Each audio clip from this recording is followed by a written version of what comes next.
Welcome back दोस्तों, मैं अंकित विश्वकर्मा एक बार फिर से आप सभी का आपके अपने YouTube channel DV online stream में स्वागत करता हूं। दोस्तों जैसे कि आप सब देख रहे हैं कि यहाँ पे हम लोग यूपी पुलिस कांस्टेबल 2024 का जो 17 और 18 को एग्जाम होने वाला है उसी एग्जाम की हम लोग प्रिपरेशन कर रहे हैं। दोस्तों ये जो हम लोग यहाँ पे पढ़ रहे हैं दोस्तों, प्रीवियस ईयर क्वेश्चन पेपर हम लोग पढ़ रहे हैं। दोस्तों उसी प्रीवियस ईयर क्वेश्चन पेपर में आज आपको बता दूं कि 18 जून 2018 के फर्स्ट शिफ्ट का पेपर पढ़ेंगे। इस पेपर में जितने भी सामान्य ज्ञान और हिंदी से रिलेटेड जो भी क्वेश्चन पूछे गए होंगे उन सारे क्वेश्चनों को बहुत ही हम सिंपल और सरल तरीके से हल करना सीखेंगे। और दोस्तों अगर आपको वीडियो से हमारी पसंद आए तो आप हमारी वीडियो को लाइक करिएगा, अपने दोस्तों में ज्यादा से ज्यादा शेयर करिएगा। और दोस्तों ये आप चैनल पे पहली बार आए हो तो चैनल को सब्सक्राइब कर बेल घंटी जरूर दबा लीजिएगा। साथ में दोस्तों आप हमारे व्हाट्सएप चैनल, टेलीग्राम चैनल और इनके ग्रुप से भी जुड़ सकते हैं। इनका सबका दोस्तों आपको हमारे इसी वीडियो के डिस्क्रिप्शन में लिंक मिल जाएगा जहां से आप लोग आसानी से जुड़ सकते हैं। तो चलिए दोस्तों हम लोग स्टार्ट करते हैं आज का अपना पहला क्वेश्चन। बिना समय गवाए हुए और तेजी से सुपरफास्ट स्पीड में हम लोग पढ़ते हैं आज का अपना पहला क्वेश्चन। पहला क्वेश्चन दोस्तों हमारा देख लीजिए, यहाँ पे ये दिया गया है। सबसे पहले दोस्तों हम लोग सामान्य ज्ञान पढ़ेंगे और इसके बाद दोस्तों हम लोग हिंदी पढ़ेंगे। तो सामान्य ज्ञान का पहला प्रश्न हमारा यहाँ पे जो दिया गया है, यहाँ कहा गया है कि मुंशी प्रेमचंद का जन्म कहाँ हुआ था? कानपुर में हुआ था, आरामपुर में हुआ था, गाजियाबाद में हुआ था या फिर दोस्तों वाराणसी में हुआ था? तो दोस्तों आपको बता दूं कि यहाँ पे मुंशी प्रेमचंद जी का जन्म वाराणसी में हुआ था। कब हुआ था? वो हुआ था 1880 ईस्वी में हुआ था। 1880 ईस्वी में हुआ था। कभी कभी अगर ईयर पूछ ले तो आप ये भी ध्यान रखिए साथ में कि 1880 ईस्वी में हुआ था। किसका? मुंशी प्रेमचंद जी का जन्म वाराणसी। वाराणसी कहाँ है? यूपी का ये वाराणसी एक जिला है। चलिए आगे देखते हैं दोस्तों सेकंड नंबर क्वेश्चन। और सेकंड नंबर क्वेश्चन हमारा यहाँ पे दिया गया है, कहा गया है कि निम्नलिखित में से कौन सा उत्तर प्रदेश का सबसे पुराना विश्वविद्यालय है? निम्नलिखित में से कौन सा उत्तर प्रदेश का सबसे पुराना विश्वविद्यालय है? दोस्तों अलीगढ़ मुस्लिम विश्वविद्यालय, बनारस हिंदू विश्वविद्यालय, महात्मा गांधी काशी विद्यापीठ या फिर दोस्तों इलाहाबाद केंद्रीय विश्वविद्यालय। कहा है उत्तर प्रदेश का सबसे पुराना विश्वविद्यालय कौन सा है? तो दोस्तों वो बता दूं आपको, इलाहाबाद केंद्रीय विश्वविद्यालय जो है वो उत्तर प्रदेश का सबसे पुराना विश्वविद्यालय है। और इसकी स्थापना की अगर बात की जाए दोस्तों तो इसकी स्थापना 1887 में हुई थी। कब हुई थी दोस्तों? 1887 में इसकी स्थापना हुई थी। और अगर तो हमारे यहाँ पे कुल मिला के यूपी का सबसे पुराना विश्वविद्यालय कौन सा हो गया दोस्तों? इलाहाबाद हो गया। इसकी स्थापना 1887 में हुई थी। अगर थोड़ी सी बात और हम कर लेते हैं दोस्तों, यहाँ पे जो ए नंबर ऑप्शन दिया गया है यहाँ पे अलीगढ़ मुस्लिम विश्वविद्यालय, इसकी स्थापना अगर हम बताएं आपको तो इसकी स्थापना 1920 में हुई थी। और ये बनारस हिंदू विश्वविद्यालय की अगर बात करें तो बनारस हिंदू विश्वविद्यालय की स्थापना 1916 में हुई थी। कब हुई थी दोस्तों? 1916 में हुई थी। अब महात्मा गांधी काशी विद्यापीठ की स्थापना अगर देखी जाए तो इसकी स्थापना हुई थी 1921 में हुई थी। कब हुई थी दोस्तों? 1921 में। तो कहीं ना कहीं दोस्तों देख लीजिए ये 1887 तो सबसे पुराना विश्वविद्यालय कौन सा हो गया? यूपी का इलाहाबाद केंद्रीय विश्वविद्यालय। यानी कि ऑप्शन नंबर हमारा डी के साथ ये क्वेश्चन क्या हो जाएगा? बिल्कुल राइट हो जाएगा। आगे देखेंगे थर्ड नंबर क्वेश्चन। और थर्ड नंबर क्वेश्चन हमारा दिया गया, कहा गया कि उत्तर प्रदेश के किस शहर को पूर्व का ग्रासे के नाम से जाना जाता है? पूर्व का ग्रासे के नाम से जाना जाता है। उत्तर प्रदेश का किस शहर, यानी कि यूपी का कौन सा शहर पूर्व का ग्रासे के नाम से जाना जाता है? अब यहाँ पे देख लीजिए चार ऑप्शन दिए गए हैं, गोरखपुर, मुरादाबाद, बनारस या फिर दोस्तों कन्नौज। इस क्वेश्चन का जो राइट आंसर हो जाएगा दोस्तों आपको बता दूं, कन्नौज को हम पूर्व का ग्रासे के नाम से जाना जाता था। तो ये बात हो गई। अब अगर बात करें दोस्तों यहाँ पे जो गोरखपुर है, गोरखपुर को जैसे इसका कन्नौज का पहले का नाम क्या था? ग्रासे नाम था। ग्रासे का नाम बदल करके क्या कर दिया गया? कन्नौज कर दिया गया। उसी प्रकार अगर गोरखपुर के पूर्व की बात करें तो गोरखपुर का पूर्व नाम था गोरक्षपुर। क्या नाम था दोस्तों? यहाँ पे मैं लिख के दिखा दे रहा हूं, गोरक्षपुर ये था।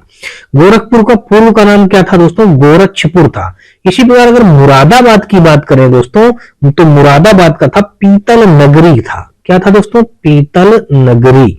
यहाँ पे हम लिख देते हैं पीतल नगरी। अब इसी प्रकार दोस्तों हम बात करें बनारस की तो बनारस को दोस्तों हम जानते थे काशी के नाम से जानते थे। क्या दोस्तों नाम के जानते थे? काशी के नाम से। और कन्नौज को हम क्या नाम से जानते हैं दोस्तों? ग्रासे। कन्नौज को पूर्व का नाम क्या था दोस्तों? ग्रासे। तो हमारा राइट आंसर क्या हो जाएगा यहाँ पे? डी के साथ ये क्वेश्चन क्या हो जाएगा? बिल्कुल राइट हो जाएगा। चलिए अगला देखते हैं चौथा नंबर क्वेश्चन। और चौथा नंबर यहाँ पे हमारा जो क्वेश्चन दिया गया है इस पे कहा गया है कि किस पड़ोसी देश को land of the thunder dragon कहा जाता है? यानी कि कौन सा पड़ोसी देश है जो लैंड ऑफ थंडर ड्रैगन कहा जाता है? वर्मा को अब नया नाम हो गया दोस्तों क्या? म्यांमार। और नेपाल को, बांग्लादेश को या फिर दोस्तों यहाँ पे ये भूटान है। भूटान को। तो चौथा का जो हमारा राइट आंसर हो जाएगा दोस्तों भूटान, यानी कि 4 का हमारा डी के साथ ये क्वेश्चन क्या हो जाएगा, बिल्कुल राइट हो जाएगा। अगला क्वेश्चन हम लोग देखेंगे 4 का डी यानी कि भूटान हमारा राइट हो गया। और देखेंगे 5वां नंबर क्वेश्चन, और 5वां नंबर क्वेश्चन यहाँ पे दिया गया है, कहा गया है कि 2017 में कजुआ इस बुरो को किस विधा में नोबेल पुरस्कार मिला था? रसायन विज्ञान के क्षेत्र में, भौतिक विज्ञान के क्षेत्र में, गणित के क्षेत्र में, या फिर दोस्तों साहित्य के क्षेत्र में। तो आपको दोस्तों बता दूं 2017 में कजुआ इस बुरो को किस विधा में नोबेल पुरस्कार मिला था? तो वो है दोस्तों साहित्य के क्षेत्र में, यानी कि 5 का अगर देखा जाए तो यहाँ पे हमारा डी के साथ ये क्वेश्चन क्या हो जाएगा, बिल्कुल राइट हो जाएगा। नेक्स्ट क्वेश्चन देखेंगे 5 के बाद दोस्तों हम लोग 6ठा नंबर क्वेश्चन, और 6ठा नंबर क्वेश्चन यहाँ पे दिया गया है कि पाकिस्तानी सीनेट में विपक्ष की पहली महिला नेत्री कौन थी?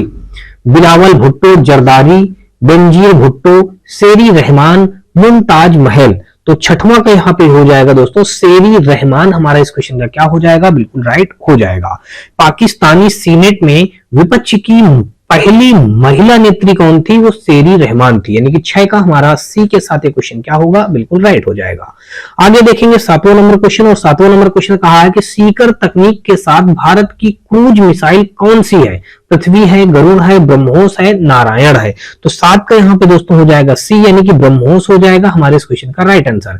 सीकर तकनीक के साथ भारत की क्रूज मिसाइल कौन सी है दोस्तों? ब्रह्मोस है, यानी कि 7 का हमारा सी इस क्वेश्चन का राइट बनेगा। और आगे देखेंगे 8वां नंबर क्वेश्चन, यहाँ पे कहा कि भारत और पाकिस्तान के बीच कितनी बार सीमा ट्रेन चलती है? 4 चलती है, 1 चलती है, 2 चलती है, या 3 चलती है? दोस्तों 2 चलती है। भारत और पाकिस्तान के बीच कितनी पार सीमा ट्रेन चलती है, यानी कि भारत और पाकिस्तान के मध्य कितनी पार सीमा ट्रेन चलती है, कि एक दूसरे की सीमा को पार करने के लिए कितनी ट्रेनें चलती हैं? तो 2 ट्रेनें चलती हैं। उन दोनों ट्रेनों का मैं आपको नाम बता दे रहा हूं दोस्तों। यहाँ पे पहली ट्रेन का नाम है थार एक्सप्रेस, यानी कि थार एक्सप्रेस पहली ट्रेन का नाम है। और दूसरी ट्रेन का अगर नाम देखें तो समझौता एक्सप्रेस इसका नाम है, समझौता एक्सप्रेस इसका नाम है। ये 2 ट्रेनें दोस्तों यहाँ पे चलती हैं, कहां पे? ये भारत और पाकिस्तान के सीमा को पार करने के लिए 2 ट्रेनें चलाई जाती हैं। चलिए 8वां क्वेश्चन देखते हैं। यहाँ पे 8वां नंबर हमारा 8वां बाद 9वां नंबर क्वेश्चन है। यहाँ पे दिया गया है कि हाल ही में एक वैश्विक डेटा चोरी अपराध में किस कंपनी का नाम आया था? अच्छा, ये कहा गया कि हाल ही में एक वैश्विक डेटा चोरी अपराध में किस कंपनी का नाम आया था? अमेजॉन का, गूगल का, सिस्को का, कैम्ब्रिज एनालिटिका का। तो दोस्तों आपको बता दूं कैम्ब्रिज एनालिटिका इसी का नाम आया था, जो कि डेटा चोरी के मामले में इसको संज्ञान में लिया गया था। यानी 10 का अगर देखा जाए तो डी का ऑप्शन डी यहाँ पे मतलब 9 का हमारा डी के साथ ये क्वेश्चन राइट हो जाएगा। हम 9वां क्वेश्चन पढ़ रहे हैं ना दोस्तों, तो 9 का ये हमारा डी के साथ ये क्वेश्चन क्या हो जाएगा, बिल्कुल राइट हो जाएगा। अब अगर दोस्तों अगर इसकी बात की जाए कि कैम्ब्रिज एनालिटिका जो है इसकी स्थापना कब हुई, ये स्थापित कब हुआ है? ये 1998 में स्थापित हुआ था। तो कब इसका अगर स्थापना की बात की जाए 1998 में इसकी स्थापना हुई है। किसकी? ये जो हमारी ये कंपनी है कैम्ब्रिज एनालिटिका की। तो ठीक है दोस्तों, ये इतनी बात आपको समझ में आ चुकी होगी। 9वें के बाद दोस्तों 10वां नंबर क्वेश्चन हम देखेंगे। 10वां नंबर क्वेश्चन हमारा दिया गया है कि 15वीं रूस भारत चीन त्रिपक्षीय विदेश मंत्रियों की बैठक दिसंबर 2017 में डाट में हुई थी। दिसंबर 2017 में त्रिपक्षीय बैठक जो है रूस की, भारत की और चीन की कहां पे हुई थी? दिसंबर 2017 में कहां बैठक हुई थी? संघाई में, बीजिंग में, मॉस्को में, या फिर दोस्तों नई दिल्ली में? तो 10 का हमारा डी के साथ ये भी क्वेश्चन राइट हो जाएगा। नई दिल्ली में इसकी बैठक हुई थी, यानी कि ऑप्शन नंबर देखा जाए तो 10 का हमारा डी के साथ ये क्वेश्चन क्या हो जाएगा, बिल्कुल राइट हो जाएगा। अब दोस्तों अगर बात की जाए जो यहाँ पे इस समय पे ये त्रिपक्षीय विदेश मंत्रियों की बैठक जो दिसंबर 2017 में हुई थी, कहां हुई थी? नई दिल्ली में हुई थी। तो वर्तमान में अगर भारत के विदेश मंत्री की बात की जाए तो एस जयशंकर हैं। विदेश वर्तमान में भारत के, यहाँ पे अगर हम लिख दें वर्तमान में भारत के विदेश मंत्री दोस्तों कौन है? वो है भारत के विदेश मंत्री हैं एस जयशंकर। ये है दोस्तों, कौन है? एस जयशंकर है। चलिए अगला क्वेश्चन देखेंगे 10 के बाद दोस्तों 11वां नंबर क्वेश्चन। और 11वां नंबर क्वेश्चन हमारा दिया गया कि भारत में ब्रिटिश शासन का बड़े पैमाने पर विस्तार सहायक संधियों के माध्यम से हुआ। जो गवर्नर जनरल डॉट डॉट के शासन काल में शुरू की गई थी? लॉर्ड वारेन हेस्टिंग या Lord Cornwallis, Lord Wellesley, Lord Clive. तो 11 का यहाँ पे हमारा हो जाएगा लॉर्ड वेलेजली, यानी कि ऑप्शन हमारा 11 का सी के साथ ये क्वेश्चन क्या हो जाएगा? राइट हो जाएगा। भारत में ब्रिटिश शासन का बड़े पैमाने पर विस्तार सहायक संधियों के माध्यम से हुआ, जो गवर्नर जनरल डॉट डॉट के शासन काल में शुरू की गई थी। किसके? लॉर्ड वेलेजली की। उसमें 11 का हमारा सी के साथ ये क्वेश्चन क्या हो जाएगा? बिल्कुल राइट हो जाएगा। और अगला क्वेश्चन हम लोग देखेंगे 12 नंबर क्वेश्चन, और 12 नंबर क्वेश्चन यहाँ पे हमारा दिया गया है कि गुरु गोविंद सिंह की मृत्यु के बाद गुरु की संस्था समाप्त हो गई और सिखों का नेतृत्व उनके विश्वसनीय शिष्य डॉट डॉट को सौंप दिया गया था। यानी कि गुरु गोविंद सिंह की जब मृत्यु हो गई तो उनकी गुरु की संस्था समाप्त हो गई थी, यानी कि गुरु की संस्था समाप्त हो गई। बाद में क्या हुआ? सिखों का नेतृत्व उनके विश्वसनीय शिष्य को सौंपा गया था। अब वो शिष्य कौन थे? रणजीत सिंह थे, बंदा बहादुर थे, अजीत सिंह थे या जुझार सिंह थे? तो 12 का दोस्तों देखेंगे तो यहाँ पे बंदा बहादुर थे, यानी कि ऑप्शन नंबर हमारा 12 का बी के साथ ये क्वेश्चन क्या हो जाएगा? बिल्कुल राइट हो जाएगा। अगला देखेंगे 12 के बाद दोस्तों हम लोग 13 नंबर क्वेश्चन, और 13 नंबर क्वेश्चन पे यहाँ पे हमारा दिया गया है पाकिस्तान का नाम सबसे पहले डॉट डॉट द्वारा गढ़ा गया था। 4 ऑप्शन दिए गए हैं, मोहम्मद इकबाल के द्वारा, मोहम्मद अली जिन्ना के द्वारा, चौधरी रहमत अली के द्वारा, मौलाना आजाद के द्वारा। तो दोस्तों इस क्वेश्चन का राइट आंसर हो जाएगा पाकिस्तान नाम सबसे पहले कौन से व्यक्ति द्वारा रखा गया था? तो 4 ऑप्शन में से मैं बता दूं आपको, चौधरी रहमत अली के द्वारा सबसे पहले पाकिस्तान का नाम गढ़ा गया था। यानी कि 13 का अगर देखा जाए तो सी के साथ ये क्वेश्चन क्या हो जाएगा? बिल्कुल राइट हो जाएगा। गलती से आप लोग मोहम्मद अली जिन्ना मत कर दीजिए, क्योंकि मोहम्मद अली जिन्ना जो थे वो मेन मुखिया थे, भारत से पाकिस्तान को अलग कराने के लिए थे, अलग अलग देश बनाने के लिए थे, अलग राष्ट्र बनाने के लिए इन्होंने जोर लगाया है मोहम्मद अली जिन्ना ने।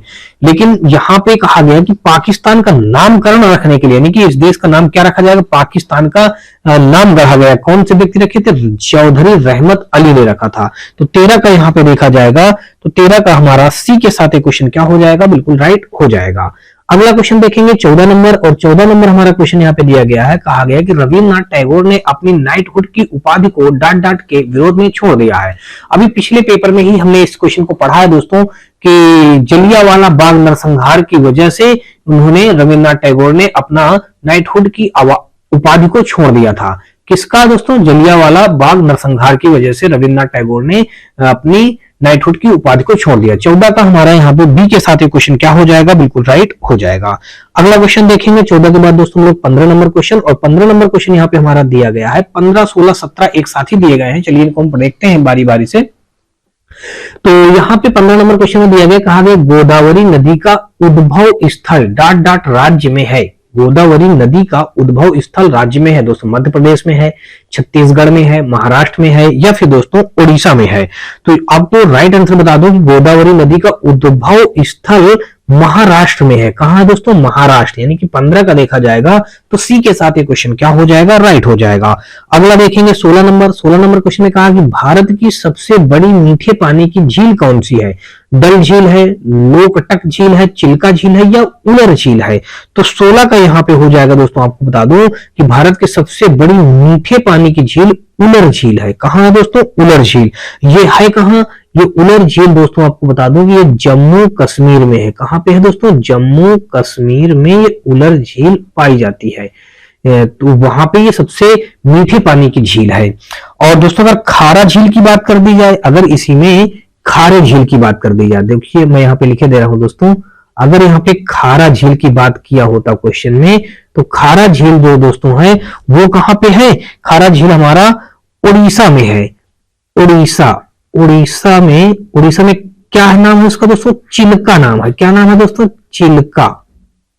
ये दोस्तों ध्यान रखिएगा, ठीक है। चलिए ये बात आपको कंफर्म हो गई, यानी भारत की सबसे बड़ी मीठी पानी की झील कहां है? वो जम्मू कश्मीर के उलर झील है। और खारे की झील की बात की जाए तो चिल्का झील है, वो उड़ीसा में है। ये चिल्का जो लिखा है, चिल्का हमारी खारे पानी की झील है, उड़ीसा में है। ये उड़ीसा में है चिल्का, ठीक है। चलिए अगला क्वेश्चन हम लोग देखते हैं। यहाँ पे हमारा राइट आंसर क्या बन जाएगा? 16 का हमारा डी के साथ ये क्वेश्चन राइट हो जाएगा। 17 नंबर देखेंगे, भारतीय संविधान में कानून बनाने की निर्धारित प्रक्रिया काफी हद तक डॉट डॉट के संविधान द्वारा प्रस्तावित है। दक्षिण अफ्रीका, जर्मनी, जापान, संयुक्त राज्य अमेरिका। तो भारतीय संविधान में कानून बनाने की निर्धारित प्रक्रिया काफी हद तक जापान के संविधान द्वारा प्रभावित है, यानी कि ऑप्शन हमारा 17 का सी के साथ क्वेश्चन क्या हो जाएगा, बिल्कुल राइट हो जाएगा। 17 के बाद दोस्तों हम लोग 18 नंबर देखेंगे और 18 नंबर क्वेश्चन में यहाँ पे दिया गया है, कहा गया कि शिक्षा का, ये नहीं होना चाहिए, पिछले क्वेश्चन का है, यहाँ पे 18 नंबर में दिया गया शिक्षा का अधिकार आरटीई अधिनियम वर्ष डॉट डॉट में भारत की संसद द्वारा अधिनियमित किया गया था। तो यहाँ पे 18 का हमारा जो राइट आंसर हो जाएगा दोस्तों हमारा डी, यानी कि 2009 इस क्वेश्चन का क्या बनेगा, बिल्कुल राइट आंसर बन जाएगा। शिक्षा का अधिकार आरटीई अधिनियम वर्ष 2009 में भारत की संसद द्वारा अधिनियमित किया गया है, यानी कि 18 का हमारा डी के साथ ये क्वेश्चन क्या हो जाएगा, बिल्कुल राइट हो जाएगा। और अगला देखेंगे 18 के बाद दोस्तों हम लोग 19 नंबर क्वेश्चन। 19 नंबर क्वेश्चन में यहाँ पे हमारा जो दिया गया है, यहाँ पे 19 नंबर क्वेश्चन में दिया गया है कि महाराजा सवाई जयसिंह द्वितीय ने डॉट डॉट में एक खगोलीय वेधशाला स्थापित की, उज्जैन में, शिमला में, भरतपुर में या फिर दोस्तों जयपुर में। महाराजा सवाई जयसिंह द्वितीय ने डॉट डॉट में एक खगोलीय वेधशाला स्थापित की, उज्जैन में, शिमला में, भरतपुर में या फिर दोस्तों जयपुर में। तो 19 का हमारा दोस्तों आपको बता दूं कि ये उज्जैन भी हमारा राइट हो जाएगा और ये जयपुर भी राइट हो जाएगा, यानी कि उज्जैन और जयपुर ये दोनों हमारे इस क्वेश्चन के क्या बन जाएंगे, राइट आंसर बन जाएंगे और यही हमारा इस क्वेश्चन का राइट आंसर बनेगा। तो अब अगर दोस्तों देखा जाए, महाराजा सवाई जयसिंह सेकंड ने भारत में 5 स्थानों पर क्या किया था, 5 स्थानों पर ये मतलब खगोलीय वेधशाला स्थापित किया था। 5 स्थान दोस्तों कौन कौन से हैं दोस्तों आपको बता दूं। पहला है दोस्तों दिल्ली, देखिए मैं आपको बताया दे रहा हूं, पहला है दिल्ली। दूसरा दोस्तों यहां पे हमारा हो जाएगा जयपुर, दूसरा जयपुर है। तीसरा की अगर बात की जाए तो मथुरा है दोस्तों, मथुरा है। चौथा की अगर बात की जाए दोस्तों तो ये उज्जैन है हमारा, उज्जैन है। और 5वें की बात की जाए तो दोस्तों ये हो जाएगा हमारा उज्जैन के बाद दोस्तों बनारस एक है, क्या है दोस्तों, बनारस। तो ये 5 हैं जो सवाई राजा जयसिंह ने खगोलीय वेधशाला स्थापित किया था, इन 5 जगहों पे स्थापित किया, दिल्ली, जयपुर, मथुरा, उज्जैन, बनारस। तो देखिए जयपुर भी यहाँ पे मिल रहा है हमको, उज्जैन भी मिल रहा है, तो ये दोनों हमारे इस क्वेश्चन का क्या हो जाएगा, ए और डी के साथ दोनों हमारा क्वेश्चन राइट बनेगा। कहीं ना कहीं ये क्वेश्चन में थोड़ा सा मिसप्रिंट है, इसलिए दोस्तों यहाँ पे किसी एक ऑप्शन को नहीं देना चाहिए था, लेकिन अगर हम देखें पढ़ेंगे तो 19 के हमारे ए और डी दोनों सही हो जाएंगे। चलिए अगला क्वेश्चन हम लोग देखते हैं। 19 के बाद दोस्तों हम लोग 20 नंबर क्वेश्चन, और 20 नंबर क्वेश्चन पे हमारा दिया गया है कि यूनिवर्सल टीकाकरण कार्यक्रम के रूप में केंद्रीय स्वास्थ्य मंत्रालय ने डॉट डॉट के विरुद्ध दोहरे संरक्षण के लिए एकल टीके का शुभारंभ किया। खसरा और रूबेला का, खसरा और गलसुआ का, रूबेला और तपेदिक का, इन्फ्लुएंजा और गलसुआ का। दोस्तों यहाँ पे 20 का जो हमारा राइट आंसर हो जाएगा वो हमारा हो जाएगा खसरा और रूबेला का, यानी कि 20 का ए के साथ क्वेश्चन क्या हो जाएगा, बिल्कुल राइट हो जाएगा। यूनिवर्सल टीकाकरण कार्यक्रम के रूप में केंद्रीय स्वास्थ्य मंत्रालय ने डॉट डॉट के विरुद्ध दोहरे संरक्षण के लिए एकल टीके का शुभारंभ किया, खसरा और रूबेला। 20 का हमारा ए के साथ क्वेश्चन क्या हो जाएगा, बिल्कुल राइट हो जाएगा। और अगला हम लोग देखेंगे 21 नंबर, और 21 नंबर क्वेश्चन दिया गया है कि 2011 की जनगणना के अनुसार उत्तर प्रदेश के किस जिले की जनसंख्या सबसे ज्यादा है, गोरखपुर की, लखनऊ की, इलाहाबाद की या फिर दोस्तों बरेली की। तो यहाँ पे हमारा बरेली नहीं होगा, यानी इलाहाबाद होगा दोस्तों। इलाहाबाद का इस समय पे वर्तमान नाम चेंज करके प्रयागराज कर दिया गया है दोस्तों। क्या नाम कर दिया गया है, यही उत्तर प्रदेश का एक जिला है इलाहाबाद, जो पहले इलाहाबाद नाम था, लेकिन अभी इसको बदल करके इसका नाम इलाहाबाद से अब इसका प्रयागराज नाम कर दिया गया है। तो ये 2011 की गणना के अनुसार उत्तर प्रदेश के किस जिले की जनसंख्या सबसे ज्यादा थी, तो वो इलाहाबाद की यानी अर्थात प्रयागराज की थी। चलिए अगला क्वेश्चन हम लोग देखेंगे। अगला क्वेश्चन यहाँ पे हमारा दिया है 21 के बाद 22वां नंबर क्वेश्चन। 22 नंबर क्वेश्चन में हमारा दिया ये गया है कि निम्नलिखित में से किस रियासत ने 1947 में पाकिस्तान में मिलने की घोषणा की थी, लेकिन बाद में जनमत संग्रह के बाद इसे भारत में शामिल होने के लिए मजबूर होना पड़ा। अब इसका क्वेश्चन का कहने का मतलब यह है कि इसमें यह बताया गया कि सन 1947 में जब भारत और पाकिस्तान के बंटवारा हुआ था या लड़ाई हुई थी, उनमें अलग अलग ये राष्ट्र बने थे, तो उसमें से एक जो हमारा मतलब रियासत है, तो उनमें से कौन सा ऐसा ये रियासत है, जैसे रामपुर, जूनागढ़, फरीदकोट, पोरबंदर, इनमें से कौन सा है, ये कहीं ना कहीं भारत के साथ नहीं आना चाह रहा था, लेकिन जनमत का ये पाकिस्तान के साथ जाना चाह रहा था। इनमें से कुछ जो भी एक है तो वो हमारा पाकिस्तान के साथ जाना चाह रहा था, लेकिन इसको जनमत की संग्रह के बाद इसको भारत की तरफ मजबूरन आना पड़ा।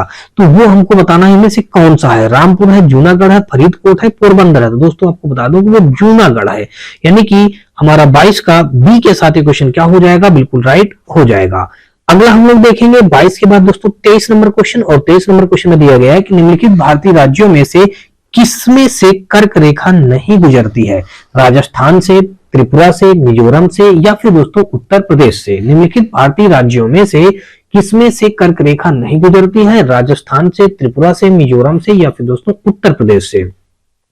तो दोस्तों आपको बता दो कि कर्क रेखा जो है वो भारत के 8 राज्यों से गुजरती है। कौन से राज्यों से गुजरती है? 8 राज्यों से गुजरती है। तो पहले आप जान लीजिए कर्क रेखा जो है भारत के 8 राज्यों से गुजरती है। भारत के 8 राज्य से गुजरती है, 8 राज्य से गुजरती है। अब वो 8 राज्य दोस्तों कौन कौन से हैं, इनको सबसे पहले आप जान लीजिए। चलिए हम बारी बारी से लिखे दे रहे हैं। सबसे पहले दोस्तों है मिजोरम, यहाँ पे मिजोरम से होकर गुजरती है। मिजोरम के बाद दोस्तों अगर हम देखें तो त्रिपुरा हमारा हो जाएगा। त्रिपुरा के बाद देखें तो पश्चिम बंगाल हो जाएगा। पश्चिम बंगाल हमारा ये हो गया। पश्चिम बंगाल के बाद अगर देखा जाए तो झारखंड हो गया, झारखंड हो गया। झारखंड के बाद अगर देखा जाए दोस्तों छत्तीसगढ़ हो गया, छत्तीसगढ़ हो गया। अब अगर छत्तीसगढ़ के बाद देखा जाए तो मध्य प्रदेश हो गया, मध्य प्रदेश हो गया। मध्य प्रदेश के बाद देखा जाए तो दोस्तों गुजरात हो गया, यहाँ पे गुजरात हो गया, ये हो गया। अब अगर दोस्तों और देखा जाए तो दोस्तों यहाँ पे हमारा एक और राज्य हो जाएगा, राजस्थान हो जाएगा, राजस्थान हो जाएगा। तो अब अगर यहाँ पे देखा जाए दोस्तों तो यहाँ पे कहा निम्नलिखित भारतीय राज्यों में किसमें से कर्क रेखा नहीं गुजरती है। दोस्तों राजस्थान से गुजरती है, त्रिपुरा से गुजरती है, मिजोरम से गुजरती है, लेकिन उत्तर प्रदेश से नहीं गुजरती है। तो यही हमारे इस क्वेश्चन का क्या हो जाएगा, राइट आंसर हो जाएगा, नहीं गुजरती है। तो यानी कि हमारा राइट आंसर क्या बनेगा, यहाँ पे डी के साथ ही हमारा क्वेश्चन क्या हो जाएगा, राइट हो जाएगा। देखा जाएगा दोस्तों 23 का हमारा यहाँ पे डी के साथ ये क्वेश्चन क्या होगा, बिल्कुल राइट हो जाएगा। चलिए नेक्स्ट क्वेश्चन देखते हैं हम लोग। 23 के बाद दोस्तों 24 नंबर क्वेश्चन, और 24 नंबर क्वेश्चन पे दिया गया है कि निम्नलिखित भारतीय राज्यों में से किस राज्य में द्विसदन विधानमंडल नहीं है। उत्तर प्रदेश में, जम्मू कश्मीर में, तमिलनाडु में या फिर दोस्तों कर्नाटक में। निम्नलिखित भारतीय राज्यों में से किस राज्य में द्विसदन विधानमंडल नहीं है। दोस्तों यहाँ पे जो 24 का जो हमारा राइट हो जाएगा, 24 का हमारा सी यानी कि तमिलनाडु हमारे इस क्वेश्चन का क्या बन जाएगा, राइट आंसर बन जाएगा। यानी कि द्विसदन विधानमंडल नहीं है, कहां पे, तमिलनाडु पे नहीं है। बाकी और उत्तर प्रदेश, जम्मू कश्मीर, कर्नाटक सभी जगह पे है, लेकिन तमिलनाडु पे द्विसदन विधानमंडल नहीं है। 24 का हमारा सी के साथ क्वेश्चन राइट होगा। और आगे देखेंगे 25 नंबर क्वेश्चन। 25 नंबर क्वेश्चन पे दिया गया है कि भारत की संविधान सभा की संघ शक्ति समिति के अध्यक्ष कौन थे। डॉक्टर राजेंद्र प्रसाद थे, जेबी कृपलानी थी, सरदार वल्लभ भाई पटेल थे, जवाहरलाल नेहरू थे। 25 का हमारा हो जाएगा जवाहरलाल नेहरू, यानी कि 25 का डी के साथ क्वेश्चन क्या हो जाएगा, बिल्कुल राइट हो जाएगा। भारत की संविधान सभा की संघ शक्ति समिति के अध्यक्ष कौन थे, तो जवाहरलाल नेहरू थे। अगला क्वेश्चन देखेंगे 25 के बाद दोस्तों लोग 26 नंबर क्वेश्चन, और 26 नंबर क्वेश्चन में दिया गया कि प्राचीन गणित पुस्तक गणित सार संग्रह द्वारा लिखी गई थी। भास्कराचार्य, महावीराचार्य, आर्यभट्ट, ब्रह्मपुत्र द्वारा। तो यहाँ पे हमारा गणित की पुस्तक गणित सार संग्रह द्वारा किसके द्वारा लिखी गई थी, ये यहाँ पे कहने का मतलब है। तो 26 का हमारा बी महावीराचार्य के द्वारा लिखी गई थी, यानी कि ऑप्शन नंबर देखा जाए तो 26 का बी के साथ ये क्वेश्चन क्या हो जाएगा, बिल्कुल राइट हो जाएगा। 26 के बाद दोस्तों 27 नंबर, और 27 नंबर क्वेश्चन में दिया गया है, कहा गया किसने एक अंग्रेजी पुस्तक अनलैसिंग इंडिया लिखी है, जो बताती है कि भारत 25 से 30 वर्षों में महाशक्ति कैसे बन सकता है। तो ये किसने लिखा दोस्तों, वीरप्पा मोइली ने लिखा है, एस.एम. कृष्णा ने लिखा, शशि थरूर ने लिखा, मनोहर पारिकर ने लिखा है। तो 27 का हो जाएगा दोस्तों वीरप्पा मोइली ने लिखा है, वीरप्पा मोइली ने की अंग्रेजी पुस्तक लिखी है अनलैसिंग इंडिया। कौन लिखा है, वीरप्पा मोइली ने लिखी है, जो बताती है कि भारत 25 से 30 वर्षों में महाशक्ति कैसे बन सकता है।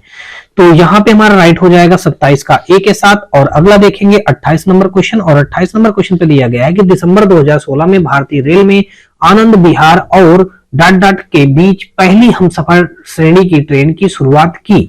इलाहाबाद, गोरखपुर, वाराणसी या फिर दोस्तों बलिया। तो 28 का हमारा जो हो जाएगा दोस्तों यहाँ पे बी के साथ, यानी कि गोरखपुर हमारे इस क्वेश्चन का क्या हो जाएगा, बिल्कुल राइट आंसर हो जाएगा। यानी कि दिसंबर 2016 में भारतीय रेल ने आनंद विहार और गोरखपुर के बीच पहली हमसफर श्रेणी की ट्रेन की शुरुआत की। दोस्तों ये हमसफर ट्रेन की शुरुआत जो की गई थी, इसमें ये सारी ट्रेन सीसीटीवी कैमरे से लैस है। तो आनंद विहार और गोरखपुर के बीच ये हमसफर श्रेणी की ट्रेन की शुरुआत की गई थी। कब? दिसंबर 2016 में। यानी कि 28 का हमारा बी के साथ क्वेश्चन क्या हो जाएगा, बिल्कुल राइट हो जाएगा। 28 के बाद 29 नंबर पे आ जाएंगे। 29 नंबर क्वेश्चन में दिया गया कि प्रसिद्ध सूफी संत शेख सलीम चिश्ती की दरगाह उत्तर प्रदेश के डाट डाट में स्थित है। जौनपुर में, कन्नौज में, फतेहपुर सीकरी में, बाराबंकी में। दोस्तों इस क्वेश्चन का राइट आंसर हो जाएगा फतेहपुर सीकरी, यानी कि 29 का हमारा सी के साथ क्वेश्चन क्या हो जाएगा, बिल्कुल राइट हो जाएगा। अगला देखेंगे 29 के बाद दोस्तों हम लोग 30 नंबर क्वेश्चन, और 30 नंबर क्वेश्चन पे हमारा दिया गया है, कहा गया कि हिमालय का तीसरा सबसे बड़ा शिखर कौन सा है। हिमालय का तीसरा सबसे बड़ा शिखर कौन सा है? वो माउंट ल्होत्से है, माउंट मकालू है, माउंट फूजी है, माउंट कंचनजंगा है। दोस्तों सबसे हिमालय का तीसरा सबसे बड़ा शिखर वाला कौन सा है? माउंट कंचनजंगा है। कौन सा दोस्तों? 30 का हमारा डी के साथ क्वेश्चन क्या हो जाएगा, बिल्कुल राइट हो जाएगा। तीसरा सबसे बड़ा है कौन सा है? माउंट कंचनजंगा। इसकी अगर हम लंबाई की बात कर लें, ऊंचाई की बात कर लें, तो 8,598 मीटर है। कितना है दोस्तों? 8,598 मीटर हमारा ऊंचा है। अब अगर इसी प्रकार दोस्तों माउंट लोत्से की बात कर ली जाए, दोस्तों ये जो माउंट लोत्से है इसकी ऊंचाई की बात कर ली जाए तो 8,516 है। अगर इसी प्रकार माउंट मकालू की बात कर ली जाए, माउंट मकालू जो है 8,463 है। ये दोस्तों कितना है? 8,463 मीटर, और ये भी मीटर। और माउंट फूजी की बात अगर की जाए तो माउंट फूजी हमारा यहाँ पे जो दिया गया है, ये माउंट फूजी का भी ऐसे ही दोस्तों हमारा 8400 कुछ था, यानी कि 8400 कुछ। अब इसका मुझे थोड़ा सा क्लियर ध्यान नहीं आ रहा दोस्तों, 84 से कुछ पॉइंट था, ऐसे था। तो यहाँ पे कुल मिलाकर के हमारा जो राइट आंसर हो जाएगा माउंट एवरेस्ट, जो यहाँ पे दिया गया माउंट फूजी, माउंट एवरेस्ट, यानी कि 8848 हो जाएगा। यहाँ पे 8848 ये तुम्हारा माउंट एवरेस्ट का है। यहाँ पे माउंट एवरेस्ट तो कहीं दिया नहीं गया। माउंट एवरेस्ट की अगर ऊंचाई की बात की जाए तो वो 8848 है दोस्तों, प्रथम है। तो यहाँ पे तीसरा पूछा गया तो माउंट कंचनजंगा हो जाएगा, 8598 हो जाएगा, यानी कि हमारा डी के साथ क्वेश्चन क्या हो जाएगा, बिल्कुल राइट हो जाएगा। और अगला देखेंगे 30 के बाद दोस्तों 31 नंबर क्वेश्चन। 31 नंबर क्वेश्चन में दिया गया है, कहा गया है कि उत्तर प्रदेश का राजकीय फूल कौन सा है। तो राजकीय फूल दोस्तों पलाश है। अपने उत्तर प्रदेश का राष्ट्रीय फूल कौन सा है दोस्तों? पलाश है। तो अब अगर वृक्ष की बात की जाए, उत्तर प्रदेश का राष्ट्रीय वृक्ष दोस्तों क्या है? राष्ट्रीय वृक्ष हमारा क्या हो जाएगा? अशोक हो जाएगा। अगर राष्ट्रीय पशु की बात की जाए तो वो कौन सा हो जाएगा? वो हो जाएगा बारहसिंघा हो जाएगा। बारहसिंघा ये हो जाएगा, ठीक है, बारहसिंघा। और फूल की बात की जाए तो फूल दोस्तों आपको पता है पलाश है, ठीक है। चलिए अगला क्वेश्चन हम लोग देखते हैं। यहाँ पे 31 का डी के साथ राइट होगा। और अगला देखेंगे 31 के बाद दोस्तों 32 नंबर क्वेश्चन। 32 नंबर क्वेश्चन में दिया गया कि मनुष्यों में पित्त का उत्पादन किस अंग में होता है? पेट में, अग्नाशय में, जिगर में, पित्ताशय में। तो दोस्तों इसका जो राइट आंसर हो जाएगा जिगर में, यानी कि 32 का हमारा सी के साथ क्वेश्चन क्या हो जाएगा, बिल्कुल राइट हो जाएगा। मनुष्य में पित्त का उत्पादन किस अंग में होता है? जिगर में होता है। 32 के बाद हम दोस्तों देखेंगे 33 नंबर क्वेश्चन।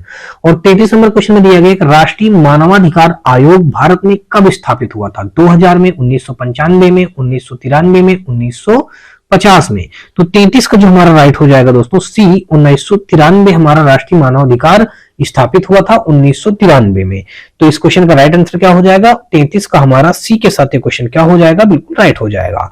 तो दोस्तों मैं आशा करूंगा कि आपको ये मेरे द्वारा पढ़ाए गए सारे क्वेश्चन अच्छी तरीके से समझ में आ रहे होंगे। और दोस्तों मैं उम्मीद करता हूं अगर आपकी वीडियो थोड़ा सा भी अच्छा लग रहा हो तो आप हमारे वीडियो को लाइक करिएगा, अपने दोस्तों में ज्यादा से ज्यादा शेयर करिएगा। और दोस्तों यदि आप चैनल पे पहली बार आए हो तो चैनल को सब्सक्राइब कर घंटी जरूर दबा लीजिएगा, क्योंकि दोस्तों आपका एक सब्सक्राइब और एक लाइक मुझे वीडियो और ज्यादा अच्छी बनाने में या और नए नए टॉपिक पे वीडियो देने में मुझे थोड़ा सा मोटिवेशन मिलता है, ताकि मैं और अच्छे से आपको वीडियो प्रोवाइड कर सकूं हर एक क्षेत्र में। तो देखते हैं दोस्तों हम लोग अगला क्वेश्चन 33 के बाद दोस्तों हम लोग 34 नंबर क्वेश्चन। और 34 नंबर क्वेश्चन हमारा यहाँ पे दिया गया है, कहा गया निम्नलिखित रोगों में से कौन सा रोग फफूंद फंगस के कारण होता है? तुंडिका शोध, टांगसिल या पित्ताशय की पथरी, दिल का दौरा, दाद। दाद जो है दोस्तों, दादी रोग को फंगस बोला जाता है, ठीक है। ये धब्बे धब्बे जैसे हो जाता है, उसी को दांत खाद खुजली जो होती है ना लोगों को, वही है, उसी को फंगस के कारण है, रिंग वार्म भी इसको बोलते हैं अंग्रेजी में, ठीक है। तो यहाँ पे हमारा 34 का सी के साथ क्वेश्चन क्या हो जाएगा, 34 का डी के साथ क्वेश्चन क्या हो जाएगा, बिल्कुल राइट हो जाएगा। अगला देखेंगे 34 के बाद दोस्तों 35 नंबर, और 35 नंबर क्वेश्चन हमारा दिया गया, किस भारतीय राज्य ने 2016-17 में भारत में उत्पादित चीनी का 1/3 से अधिक चीनी उत्पादन किया। दोस्तों गुजरात था, उत्तर प्रदेश था, महाराष्ट्र था, या फिर दोस्तों कर्नाटक था। तो ये हो जाएगा दोस्तों, आपको बता दूं कि उत्तर प्रदेश जो था वो 2016-17 में भारत में उत्पादित चीनी का 1/3 से अधिक चीनी उत्पाद किया है, तो उत्तर प्रदेश हो जाएगा इस क्वेश्चन का राइट आंसर। और आगे देखेंगे 35 के बाद दोस्तों हम लोग 36 नंबर क्वेश्चन। 36 नंबर क्वेश्चन पे दिया गया है कि भारत के संविधान के मूल दस्तावेज को डॉट डॉट द्वारा हाथ से लिखा गया है। Doctor B R. अम्बेडकर द्वारा, सरोजिनी नायडू द्वारा, प्रेम बिहारी नारायण रायजादा के द्वारा, डॉक्टर राजेंद्र प्रसाद के द्वारा। तो दोस्तों इस क्वेश्चन का राइट हो जाएगा प्रेम बिहारी नारायण रायजादा के द्वारा भारत के संविधान के मूल दस्तावेज को हाथों द्वारा लिखा गया था। किसके हाथों द्वारा? प्रेम बिहारी नारायण रायजादा के द्वारा। 36 का यहाँ पे हमारा सी के साथ क्वेश्चन क्या हो जाएगा, बिल्कुल राइट हो जाएगा। अब अगर हम बात करें हमारा जो भारतीय संविधान है, इस समय पहले क्या था भारतीय संविधान में, एक प्रस्तावना दोस्तों, यहाँ पे अगर हम पहले की बात करें, एक प्रस्तावना थी, ठीक है। फिर दोस्तों 22 भाग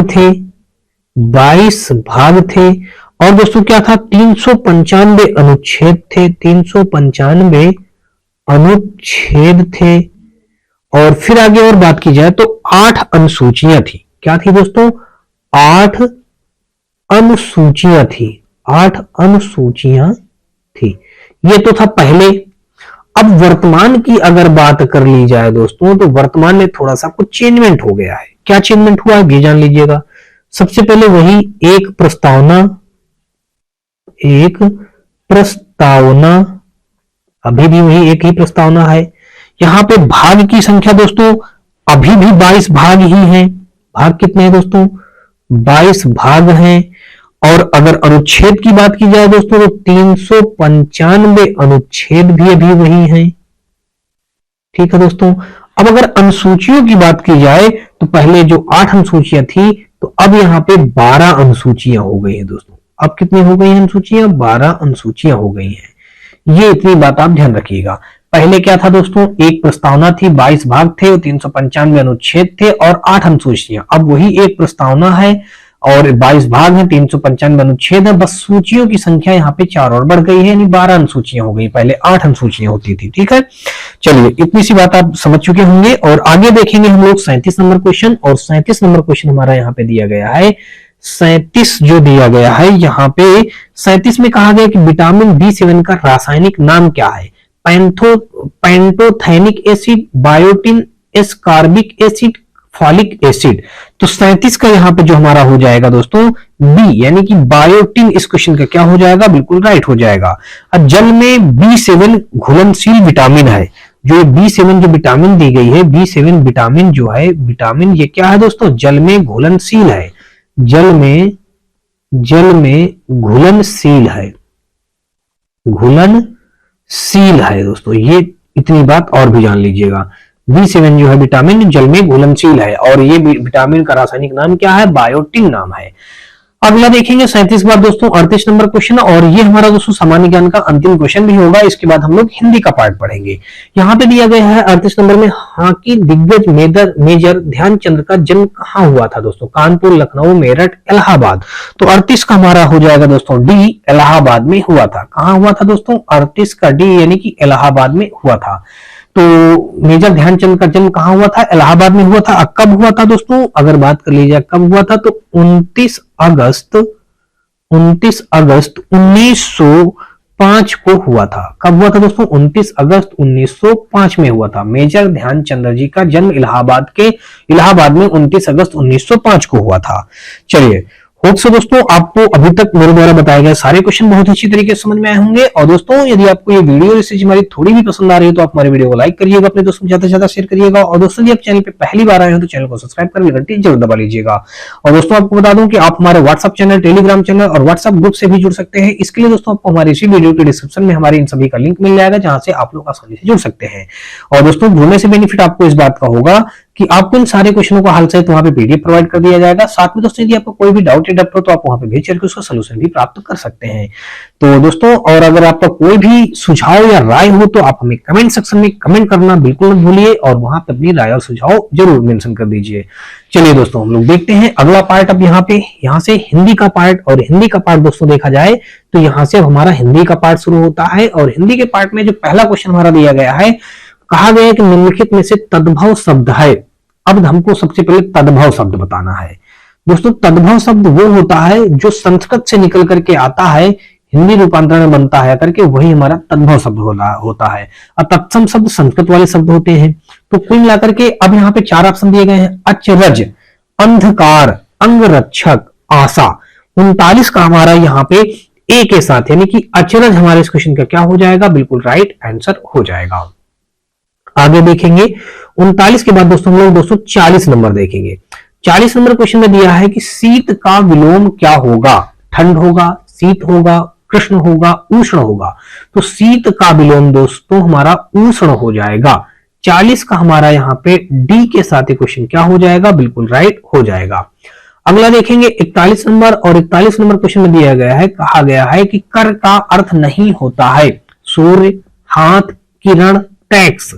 कर का अर्थ नहीं होता है दोस्तों, कर का अर्थ जो नहीं होगा वो सूर्य नहीं हो जाएगा। कर का अर्थ हाथ भी होता है, किरण भी होता है, टैक्स भी होता है, लेकिन सूर्य नहीं हो जाएगा, सूर्य नहीं होगा। तो हमारा यहाँ पे 41 का ए के साथ विकल्प क्या हो जाएगा, राइट हो जाएगा। अगला देखेंगे 42 नंबर क्वेश्चन, और 42 नंबर क्वेश्चन पे हमारा दिया गया है, कहा गया है कि जो कठिनाई से मिलता है के लिए एक शब्द होगा। दुर्गम, दुर्लभ, अगम, सुलभ। तो जो कठिनाई से मिलता हो तो दोस्तों दुर्लभ है। दुर्लभ यानी कि ऑप्शन नंबर हमारा यहाँ पे 42 का बी के साथ ये क्वेश्चन राइट हो जाएगा। और नेक्स्ट क्वेश्चन देखेंगे यहाँ पे, इस पे कहा है कि अनिल, अनल का सही अर्थ देने वाला शब्द युग्म है। अनिल का और अनल का सही अर्थ देने वाला शब्द युग्म है वायु, अग्नि, अग्निवायु, हवा पानी, आग पानी। 43 का यहाँ पे जो हमारा राइट हो जाएगा दोस्तों, अनिल का हो जाएगा वायु, अनल का हो जाएगा अग्नि, यानी कि हमारा 43 का ए के साथ ही क्वेश्चन क्या हो जाएगा, बिल्कुल दोस्तों राइट हो जाएगा। 43 का हमारा ए ऑप्शन इस क्वेश्चन का राइट बनेगा। 43 के बाद दोस्तों अगर हम 44 नंबर देखें तो 44 नंबर हमारा यहाँ पे ये दिया गया है, और उस 44 नंबर में क्वेश्चन में कहा कि पराजय में उपसर्ग है। फा, पर, पराजय। उपसर्ग दोस्तों परा हो जाएगा, यानी कि ऑप्शन नंबर देखा जाए तो यहाँ पे पर जय में परा शब्द जोड़ दिया जाएगा तो पराजय हमारा बन जाएगा। तो उपसर्ग इसमें क्या हो जाएगा, परा, यानी कि 44 का हमारा सी के साथ क्वेश्चन राइट हो जाएगा। नेक्स्ट क्वेश्चन में दिया है कि लिखावट में प्रत्यय है। लिखावट, प्रत्यय लास्ट में जुड़ता है तो लिखावट, आवट, यानी कि यहाँ पे हो जाएगा 45 का डी के साथ ये क्वेश्चन क्या होगा, बिल्कुल राइट हो जाएगा। कितने से नॉर्मल क्वेश्चन दोस्तों दिए गए हैं, तो थोड़ी सी आप अच्छी से हिंदी पढ़िएगा और आप अच्छे से अच्छा नंबर हिंदी में गेन कर सकते हैं। 45 के बाद दोस्तों हम लोग अगला देखेंगे 46 नंबर, और 46 नंबर क्वेश्चन में दिया गया है कि महोत्सव का संधि विच्छेद महाधन उत्सव। महोत्सव का महाधन उत्सव, यानी कि ऑप्शन नंबर हमारा बी के साथ ये क्वेश्चन क्या हो जाएगा, बिल्कुल राइट हो जाएगा। महाधन उत्सव, महोत्सव का संधि विच्छेद बन जाएगा। आगे देखेंगे 47 नंबर, यहाँ पे कहा है कि मैंने घर जाना है, वाक्य में अशुद्ध अंश है। मैंने घर जाना है, इसी पे क्या होना चाहिए, मुझे घर जाना है, तो मैंने शब्द हमारा अशुद्ध हो गया, यानी कि ऑप्शन नंबर हमारा 47 का ए के साथ ये क्वेश्चन क्या हो जाएगा, राइट हो जाएगा। 47 के बाद 48 नंबर यहाँ पे दिया है, कहा है कि देशभक्ति में समास है। देशभक्ति में समास है दोस्तों, यहाँ पे द्विगु समास, द्वंद्व समास, यहाँ पे द्वंद्व समास लिखा हुआ है, तत्पुरुष समास, अव्ययी भाव समास। तो 48 का यहाँ पे हमारा हो जाएगा तत्पुरुष समास हो जाएगा। देशभक्ति में समास, जो देश के प्रति भक्ति रखता हो वो हमारा क्या बन जाएगा दोस्तों, तत्पुरुष समास, यानी कि 48 का सी के साथ ही क्वेश्चन क्या होगा, बिल्कुल राइट हो जाएगा। 48 के बाद दोस्तों हमारा 49 नंबर, और 49 नंबर क्वेश्चन में दिया गया है कि पुस्तक पढ़ी जाती है, में कौन सा वाच्य है? पुस्तक पढ़ी जाती है में कौन सा वाच्य है? कर्तवाच्य, कर्मवाच्य, भाववाच्य, क्रियावाच्य। तो दोस्तों पुस्तक पढ़ी जाती है तो इसमें हो जाएगा कर्मवाच्य। क्या हो जाएगा दोस्तों? 49 का हमारा कर्मवाच्य होगा। आगे देखेंगे 49 के बाद दोस्तों 50 नंबर, और 50 नंबर क्वेश्चन में दिया गया है कि निम्नलिखित में से अवयव है? प्राचीन, मोटा, गरीब और अवयव है। दोस्तों अवयव हमारा यहाँ पे और शब्द क्या हो जाएगा? हमारा अवयव हो जाएगा। 50 का यहाँ पे हमारा क्या हो जाएगा दोस्तों? डी के साथ ये क्वेश्चन क्या हो जाएगा? बिल्कुल राइट हो जाएगा। आगे देखेंगे 50 के बाद दोस्तों हम लोग 51 नंबर, और 51 नंबर क्वेश्चन में कहा है कि हिंदी में पूर्ण विराम का चिन्ह है। दोस्तों पूर्ण विराम का चिन्ह हमारा यहाँ पे सी ऑप्शन क्या हो जाएगा? इस क्वेश्चन का राइट आंसर हो जाएगा। ये हमारा क्वेश्चन मार्क है, ये हमारा संबोधन चिन्ह है दोस्तों, हमारा यानी क्या है? ये वो है अल्प विराम है दोस्तों, ये अल्प विराम कहा जाएगा। ठीक है, तो 51 का हमारा सी के साथ क्वेश्चन क्या हो जाएगा? बिल्कुल राइट हो जाएगा। आगे देखेंगे 52 नंबर क्वेश्चन, और 52 नंबर क्वेश्चन में दिया गया है, कहा गया है दूध का धुला होना मुहावरे का अर्थ है निर्दोष होना, दोषी होना, पाप करना, चोरी करना। दूध का धुला होना अर्थात निर्दोष होना, यानी कि 52 का हमारा ए के साथ क्वेश्चन क्या हो जाएगा? बिल्कुल राइट हो जाएगा। 52 के बाद दोस्तों 53 नंबर, और 53 नंबर क्वेश्चन में दिया गया है, कहा गया है जिसकी लाठी उसकी भैंस लोकोक्ति का सही अर्थ है। लोकोक्ति का सही अर्थ है दोस्तों क्या अर्थ हो जाएगा? शक्तिशाली आदमी मूर्ख होता है, शक्ति संपन्न आदमी अपना काम बना लेता है, बुद्धि संपन्न आदमी अपना काम बना लेता है, बुद्धि संपन्न आदमी चालाक होता है। तो ये हो जाएगा 20 शक्ति संपन्न आदमी अपना काम बना लेता है, यानी कि ऑप्शन नंबर हमारा 53 का बी के साथ क्वेश्चन क्या हो जाएगा? राइट हो जाएगा। 53 के बाद दोस्तों हम लोग 54 नंबर देखेंगे, और 54 नंबर में कहा है कि वीर रस का स्थायी भाव है क्रोध, भय, विस्मय, उत्साह। वीर रस का स्थायी भाव क्या है दोस्तों? हमारा 54 का डी उत्साह है। क्या है दोस्तों? उत्साह। वीर रस का स्थायी भाव है उत्साह। 54 का हमारा डी के साथ क्वेश्चन क्या बनेगा? राइट बन जाएगा। 54 के बाद दोस्तों हम लोग 55 नंबर देखेंगे। 55 में कहा गया है कि दोहा के प्रथम चरण में कितनी मात्राएं होती हैं? 11, 12, 13 और 14। दोहा दोस्तों हमारा पहले चरण में और तीसरे चरण में 13 मात्राएं होती हैं, और दूसरे और चौथे में क्या होता है? 11 मात्राएं होती हैं। दोहों का उल्टा हमारा सोठा होता है, तो कहीं ना कहीं दोहा के प्रथम चरण में कितनी मात्राएं होंगी दोस्तों? 13 मात्राएं होंगी।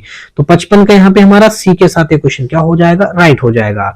56 नंबर देखेंगे, और यहाँ पे कहा है कि निम्नलिखित में से कौन सा शब्दा अलंकार है? उपमा, रूपक, उत्प्रेक्षा, यमक। शब्दा अलंकार है दोस्तों। शब्दा अलंकार कौन कौन से होते हैं? यमक अलंकार होता है, और अनुप्रास अलंकार होता है, और एक हमारा क्या होता है दोस्तों? श्लेष अलंकार होता है। शब्दालंकार के 3 भेद होते हैं, श्लेष, अनुप्रास और यमक। तो यहाँ पे कह रहा कौन सा शब्दालंकार है? तो दोस्तों यमक हमारे इस क्वेश्चन का क्या हो जाएगा? राइट आंसर हो जाएगा।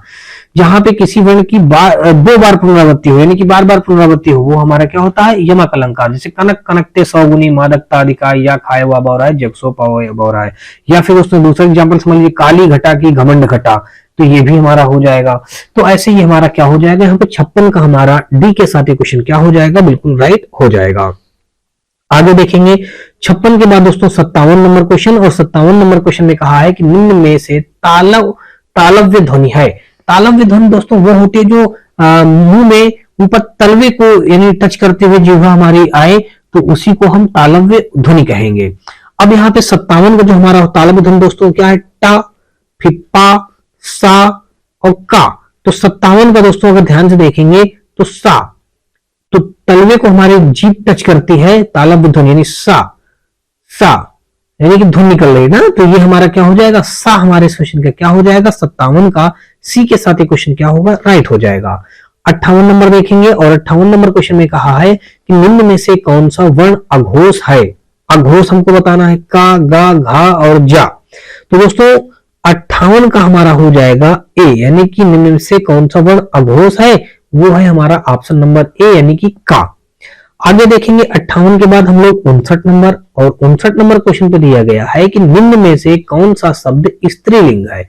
उपहार, उपहार दिया जाता है, ग्रंथ पढ़ा जाता है, मस्तक व्यक्ति का होता है, रचना, रचना रची जाती है, यानी रचना की जाती है। तो ये रचना हमारा क्या हो जाएगा? इस क्वेश्चन का राइट आंसर हो जाएगा। 59 का ये हमारी स्त्रीलिंग है रचना, नहीं, 59 का डी के साथ क्वेश्चन क्या बनेगा, बिल्कुल राइट हो जाएगा।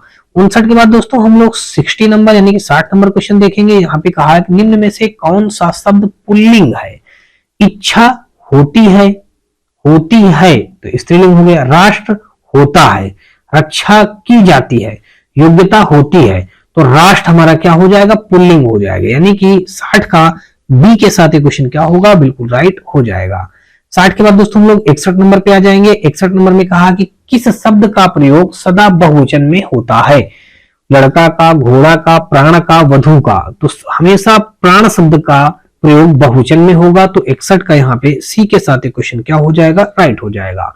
61 के बाद हम लोग 62 नंबर देखेंगे और 62 नंबर क्वेश्चन में कहा है कि ने किस कारक का चिन्ह है। कर्ता ने कर्म को, अब कर्ता ने तो ये ने हमारा क्या हो जाएगा, हमारा कर्ता हो जाएगा। किस कारक का चिन्ह है, कर्ता ने, तो कर्ता का चिन्ह है ये दोस्तों। ने शब्द किसका चिन्ह है, कर्ता का है।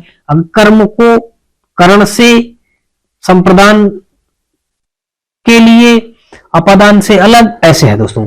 तो कर्ता ने यानी कि हमारा देखा जाएगा तो 62 का ए के साथ क्वेश्चन क्या हो जाएगा, राइट हो जाएगा।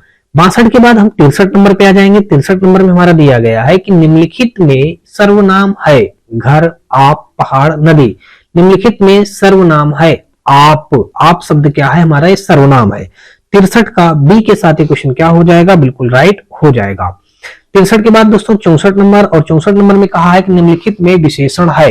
निम्नलिखित में विशेषण है लंबाई, बुढ़ापा, समझ, शांत। निम्नलिखित में विशेषण है। 64 का हमारा डी के साथ क्वेश्चन क्या हो जाएगा, बिल्कुल राइट। यानी कि निम्नलिखित में विशेषण कौन सा, शांत शब्द जो हमारा वो ही हमारा क्या हो जाएगा, विशेषण हो जाएगा। 65 नंबर में आ जाते हैं दोस्तों। 65 नंबर हमारा दिया गया है, कहा गया है कि प्रेरणार्थक क्रिया है गिरना, बोलना, सुनाना, कहना। तो प्रेरणार्थक क्रिया है हमारी दोस्तों सुनाना, यानी कि ऑप्शन नंबर 65 का हमारा सी के साथ क्वेश्चन क्या हो जाएगा, बिल्कुल राइट हो जाएगा। 65 के बाद दोस्तों हम लोग 66 नंबर देखेंगे और 66 नंबर में कहा है कि लड़के ने पुस्तक पढ़ी, वाक्य का काल है। यानी कि लड़के ने पुस्तक पढ़ी, इस वाक्य में कहना कौन सा काल है, कौन सा काल है। सामान्य वर्तमान, पूर्ण वर्तमान, संदिग्ध वर्तमान, संभाव्य वर्तमान। 66 का यहाँ पे जो होगा दोस्तों, लड़के ने पुस्तक पढ़ी, तो पूर्ण वर्तमान हो जाएगा। क्या हो जाएगा दोस्तों, पूर्ण वर्तमान। 66 का हमारा बी के साथ क्वेश्चन क्या हो जाएगा, बिल्कुल राइट हो जाएगा। आगे देखेंगे यहाँ पे 67 से लेकर के 71 नंबर तक के लिए हमको पैसेज दिया गया है। इसी पैसेज को पढ़ करके हमको इनका आंसर बताना है। हमने बताया पैसेज पढ़ने से पहले आप सारे क्वेश्चनों को गहनता से पढ़ लीजिए, उसके बाद पैसेज पढ़ करके उनका आंसर दीजिएगा, तो ज्यादा कहीं ना कहीं आपको बेनिफिट मिलेगा। पहला क्वेश्चन पढ़ लेते हैं। कहा गया कि गद्यांश का उपयुक्त शीर्षक हो सकता है, गद्यांश का उपयुक्त शीर्षक हो सकता है स्वतंत्रता प्राप्ति, खेलों का गिरता स्तर, ओलंपिक पदक, राष्ट्रीय प्रतियोगिता। गद्यांश का शीर्षक हो सकता है, ठीक, हमने पहला क्वेश्चन पढ़ लिया। दूसरा है खेलों के गिरते स्तर का कारण नहीं है, दोषपूर्ण नीतियां, संघों की गुटबाजी, सुविधाओं का अभाव, खेलों के लिए राष्ट्रीय सम्मान। नेक्स्ट क्वेश्चन, खेलों पर नकारात्मक प्रभाव पड़ता है खिलाड़ियों को सुविधा देने से, अभ्यास करने से, आपसी गुटबंदी होने से, खिलाड़ियों को सम्मान देने से। अगला क्वेश्चन देखेंगे, गद्यांश के अनुसार राष्ट्र की उपलब्धियों में नहीं है शिक्षा, स्वास्थ्य, खेल, कृषि। और आगे देखेंगे अंतिम क्वेश्चन, खेलों में निर्धन राष्ट्र भी हमसे आगे निकल गए क्योंकि वहां है आपसी गुटबंदी है, खिलाड़ियों की उपेक्षा है, दोषपूर्ण नीतियां हैं, खेलों को राष्ट्र सम्मान है। तो वापस से बैक हम आ जाते हैं दोस्तों, यहाँ पे 67 नंबर क्वेश्चन पे देखते हैं और अब हम पैसेज पढ़ते हैं। पैसेज में था, भारत ने स्वाधीनता प्राप्त करने के बाद अनेक क्षेत्रों में महत्वपूर्ण उपलब्धियां प्राप्त की हैं। जब हम स्वतंत्र हुए तो उस समय हमारी स्थिति अच्छी ना थी, सरकारी प्रयासों से काफी सुधार हुआ, परंतु अभी भी एक क्षेत्र ऐसा है जिसमें हम अभी तक कुछ विशेष नहीं कर पाए हैं। वह क्षेत्र है खेलों का। इससे बड़ी विडंबना और क्या हो सकती है कि वर्षों से हम ओलंपिक में कोई भी स्वर्ण पदक नहीं जीत पाए। दुनिया के छोटे छोटे अविकसित निर्धन राष्ट्रों के प्रतिभागी भी खेल कूद के क्षेत्र में हमसे आगे निकल गए। कभी हॉकी का विशेष चैंपियन रहने वाला भारत आज इस खेल में अपनी प्रतिष्ठा खो चुका है। खेलों में गिरते स्तर के लिए कौन जिम्मेदार है? एक और सरकार की उदासीन दोषपूर्ण सरकारी नीतियां हैं, तो दूसरी ओर विभिन्न खेल संघों में गुटबाजी खिलाड़ियों के लिए सुविधाओं एवं प्रशिक्षण का सर्वथा अभाव या कुछ और प्रतियोगिताओं में भाग लेकर खाली हाथ लौटने पर सभी एक दूसरे को दोषी बताते हैं। कारण चाहे जो भी हो, इतना तय है कि हम खेलकूद को राष्ट्रीय सम्मान का पर्याय नहीं मानते। अभाव प्रतियोगिता का नहीं, अभाव है तो लगन का, प्रोत्साहन का, संकल्प का और मुंहतोड़ जवाब देने वाले जीवट का। तो अब यहाँ पे दोस्तों कहा गया गद्यांश का उपर्युक्त शीर्षक हो सकता है स्वतंत्रता प्राप्ति, खेलों का गिरता स्तर, ओलंपिक पदक, राष्ट्रीय प्रतियोगिता। तो यहाँ पे जो हो जाएगा दोस्तों, आपको बता दूं, खेलों का गिरता स्तर ही हमारा इस गद्यांश का शीर्षक बनेगा जाकर के। कहीं ना कहीं जो खेलों का स्तर हमारा गिर रहा है यहाँ, तो वही हमारे इस क्वेश्चन का क्या हो जाएगा, इस क्वेश्चन का राइट आंसर बन जाएगा। अगला देखेंगे, यहाँ पे कह रहा खेलों के गिरते स्तर का कारण नहीं है, क्या नहीं है? दोषपूर्ण नीतियां नहीं है, संघों की गुटबाजी नहीं है, सुविधाओं का अभाव, खेलों के लिए राष्ट्रीय सम्मान नहीं है। तो यहाँ पे हो जाएगा दोस्तों, खेलों के लिए राष्ट्रीय सम्मान नहीं है, इसीलिए खेलों के गिरते स्तर का कारण नहीं है। मतलब खेलों के गिरते स्तर का कारण नहीं है, ये पूछा है।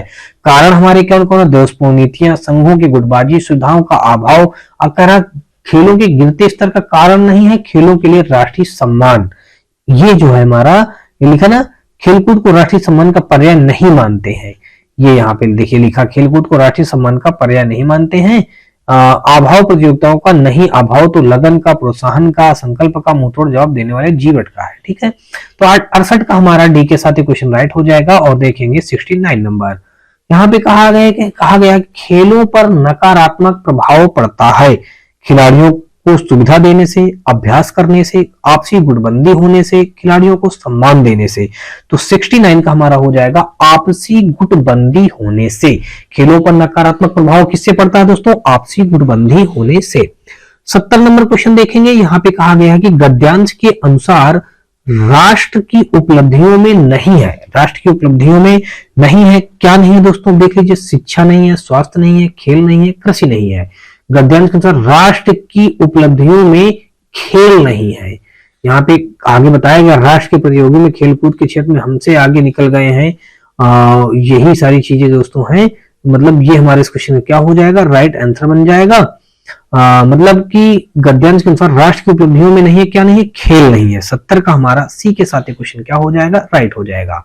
71 नंबर में दिया गया है कि खेलों में निर्धन राष्ट्र भी हमसे आगे निकल गए क्योंकि वह है आपसी गुटबंदी, खिलाड़ियों की उपेक्षा, दोषपूर्ण नीतियां, खेलों को राष्ट्र सम्मान।